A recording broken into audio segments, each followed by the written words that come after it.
It's my absolute pleasure now to introduce a video by Zain Verjee. She is an incredibly respected and recognized journalist with an action-packed background and experience as a storyteller, entrepreneur, communicator, and interviewer. She's well known as a former CNN anchor and correspondent and has made a successful transition into the world of communications and creative entrepreneurship. Her most recent project is a data and information site dedicated to Africa in partnership with MasterCard Foundation. Her communications firm, Zain Verjee Group, has worked with a large number of organizations and entities such as Bloomberg Media, Bloomberg Philanthropies, Equity Group Foundation of Kenya, World Health Organization, the Aga Khan Development Network, and the United Nations Economic Commission for Africa. She is a very sought after facilitator and interviewer and has spoken on platforms such as TED and Africa House. She's a senior fellow at the Center for Strategic and International Studies Africa program, and she's a guest opinion columnist on African issues for the National UAE. She's also a startup founder and content creator, co-founding Akoma Media, which is a continental network of workspaces for Africa's creative and cultural economy in 2015. And there are many other ventures that she's done as well. She lives, I believe, in Los Angeles and in Nairobi in Kenya, and she's very kindly put together a video which we'll be sharing now for all the delegates. Hello, everyone. It is a pleasure to be with you here today. My name is Zain Verjee. I hope you and your families are keeping safe and healthy and that you are able to cope and navigate these turbulent times. I've spent my entire career in communications, and today I'd like to take you through my personal journey and reflect at each point how the communications landscape shifted and how it will keep shifting.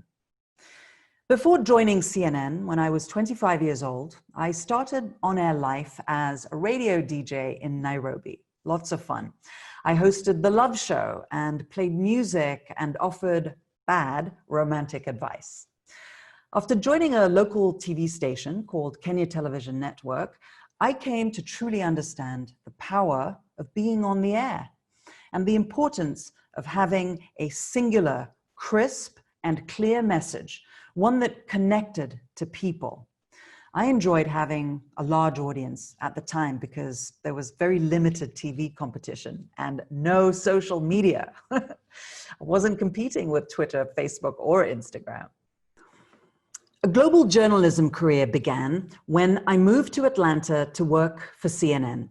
I covered some major stories from the anchor desk, and I learned many things. That stories are decided through newsworthiness, yes, but also through pictures, characters, and uniqueness, and that a connection and an emotion must be delivered. I learned too that less words are more. I learned to truly listen. And I also discovered that press releases are not ever really read. The buzz of a newsroom and breaking news was very exciting, and I truly immersed myself in stories of the day. Many years later, I transferred to being a field reporter when I covered US foreign policy from the State Department in Washington, D.C. That was when Condoleezza Rice was the Secretary of State. I traveled the world in her plane with my producer here, Elise Labbott. It was an amazing experience. Secretary Rice's press corps, by the way, was almost entirely female, and we called ourselves the Diplo Babes. I reported daily on Wolf Blitzer's show called The Situation Room, analyzing and reporting the foreign policy news of that day. I learned so much about beat reporting and how sources are managed and developed and ultimately used to break or to confirm news. I saw firsthand how the daily briefing at the State Department in Washington could actually resonate around the world. I observed how pitches coming into my inbox would generate editorial interest if they had a news hook. Health beats operated in similar ways and were actually much more siloed because they're considered feature stories that occasionally make the news cycle.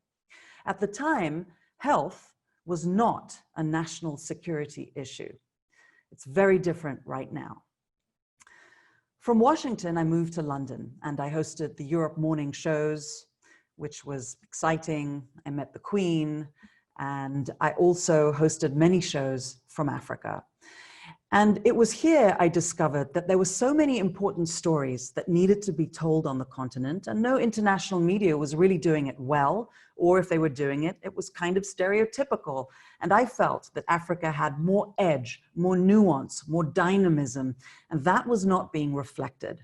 And I wanted to do something about it. So I left CNN and I built a media startup called AKHB with my co-founder, Chidi Afulezi. It was a digital platform where Africans could come and tell authentic and compelling stories that truly reflected the diversity and the richness of the continent. One of our big successes was Amplify, a creative content and talent accelerator where creatives from various countries came together in cohorts to learn and to collaborate on stories. AKHB unfortunately failed. You know, doing business in Africa is pretty tough. I discovered there are 54 countries, a multitude of languages, various media ecosystems that add a real level of complexity that is actually quite challenging. But from a communication standpoint, I learned the following from my AKHB experiences, and I'd really love to share those with you. First of all, the most important person in Africa is the storyteller. The most important person on any continent is the storyteller, because it's the young talent that have the smartphones and that are crazy creative, and they need to be used. They're not used enough. I also discovered that local content creation is a lot cheaper and a lot more authentic. And that, coupled with training, can improve the quality of content and local messaging that you need. The creative and cultural industries essentially can project soft power of the continent if they're deployed correctly. And there remains much work to be done in this space, in the CCIs as they're known, in order to make them more effective. After AKHB, I created Zain Verjee Group. We're a global media advisory firm specializing in emerging markets. And I work with countries and corporates and foundations, as well as creatives, to put on some pretty cool events, such as Rouse and Fearless Women.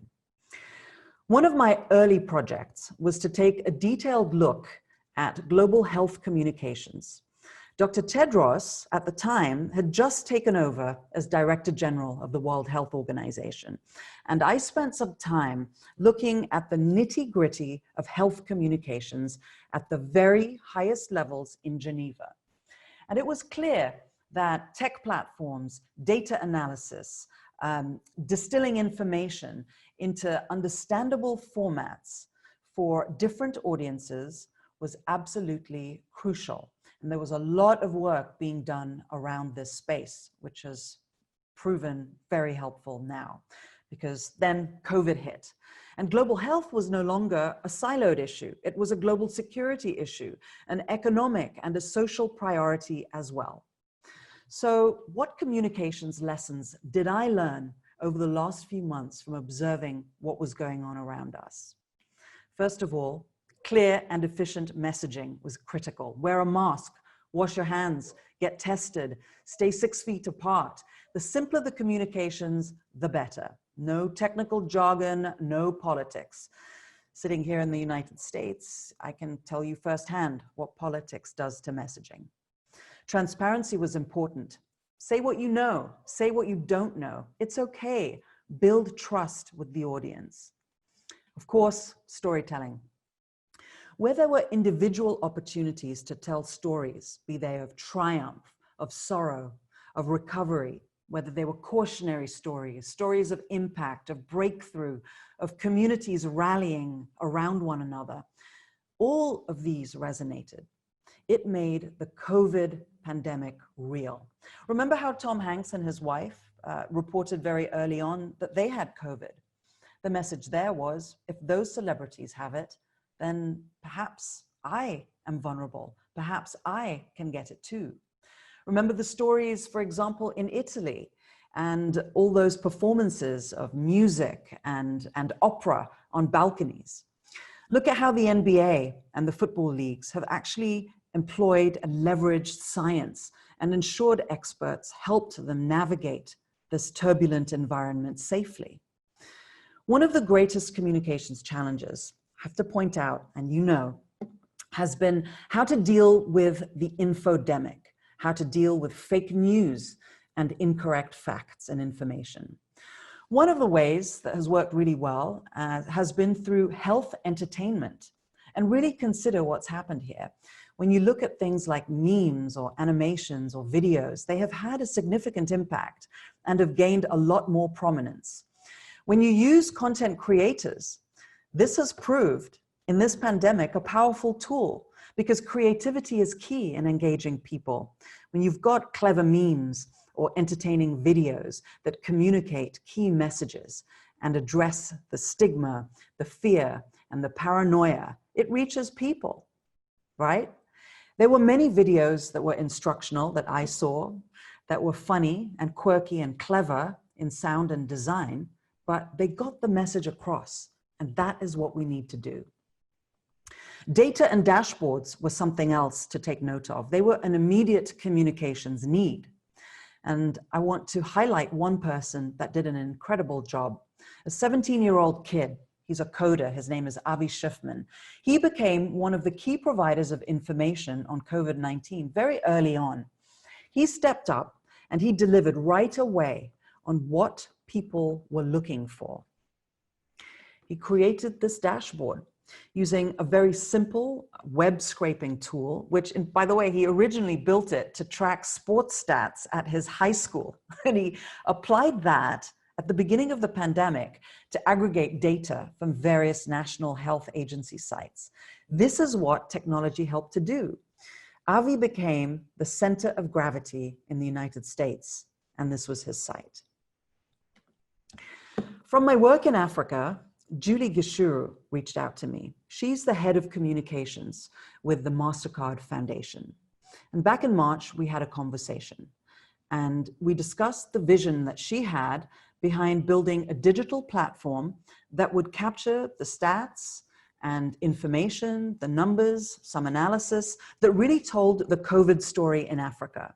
And she requested that we explore the development of our own dedicated dashboard for COVID-19, data and information and stories dedicated to Africa. And that's what we did. This is covidhqafrica.com. Please go check it out. The goal was to generate a platform like this that was high-end and that showed Africa's design and product prowess and made sure that the information was presented in a delightful and useful way to the African community and reflected their continent back to them. This was the dashboard. My business partner, Chidi, is actually, unfortunately for me, one of the best product guys out there. And together we built this website. And it also demonstrated to us that the WHO relationships that I had in the past came into play because we were able to use their data and receive their encouragement and support for an initiative like this. Our development partners also came up with useful bots and data visualizations like this and more that we've got in the pipeline that have really resonated. In our work on the continent, what we want to do at the same time is to leverage the individual creator, like I've been saying, to share messages online and on mobile. Watch this. Everything know the same idea. The car won't tell me some face mask. The health is wealth out here. I know that the weather's out open. But can't be so complacent. It's up to us. It's up to us. The Up to Us campaign is running continent-wide, and this was a video in Ghana. So this is part of a hyper-local content strategy that we're building that truly leans on creators to communicate messages that are identifiable, that resonate in their communities, in their countries, and their own languages. The old school works too. It doesn't always have to be high tech, okay? We've used local messaging on popular motorbikes in Kenya called bodabodas like this. As you can see, we have a jacket there, wear a mask, has the website there. And people go around motorbikes across Nairobi and other parts of the continent with messages like this. Billboards work as well, right? So it's important to look at things like radio messages that have been very effective in local language campaigns that we've done.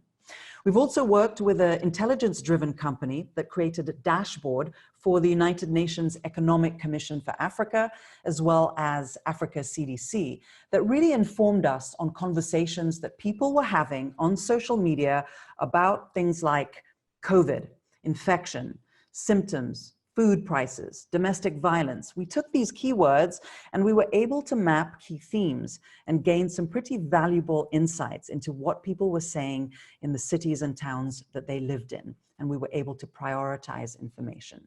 I hope sharing my stories and experiences has been helpful to you today. As we move through the pandemic and we look beyond it, it's absolutely clear that communications is no longer a soft aspect of executing on big projects. It's critical, it's central. We now see the development of health apps where Apple and Google, for instance, are inserting themselves into health communications. WHO and CDC are doing some very smart integrations that give them immediate access to health information and analysis. We have to keep finding more ways, be more innovative in how we put out positive messages from trusted sources. We need to train more journalists on things like vaccines or gender issues, for example. And we have to make people more vigilant about what it is they are reading, what it is they are learning and absorbing. Diseases are now being considered a global security issue, something very different today. Risks of pandemics are higher now than a nuclear war. So it's imperative that countries, organizations, and individuals put time and energy into truly embracing health communications. And importantly, in investing in bold new ways to do messaging. Thank you. All that really remains for us to say is a huge thank you to all of our speakers and to all of you today for joining us on this rainy Sunday afternoon. In a time where health is at the forefront of people's mind, today has provided the perfect platform for us to explore and discuss what the future of healthcare holds and how this can and will impact on us as individuals. There is no doubt that coronavirus remains at the forefront of everybody's minds, but for me, there are a few areas of healthcare which I am particularly excited about. As was mentioned earlier, with the growth of wearable technology and remote monitoring, there will be greater emphasis on gathering and analysing large amounts of data. This will support more personalised medicine where treatment can be individually tailored to the patient. Nanotechnology, which I'm not sure was discussed, is another area that is particularly exciting. Nanoscience is a relatively new field that studies materials at the nanoscale. And it has the potential to transform current chemotherapy treatments with nanostructures being loaded with chemotherapy drugs to selectively target cancer cells, which would give the benefit of chemotherapy without any of the side effects. And I hope that you're as excited as I am about what the future of healthcare holds for us all. So thank you all very much for joining.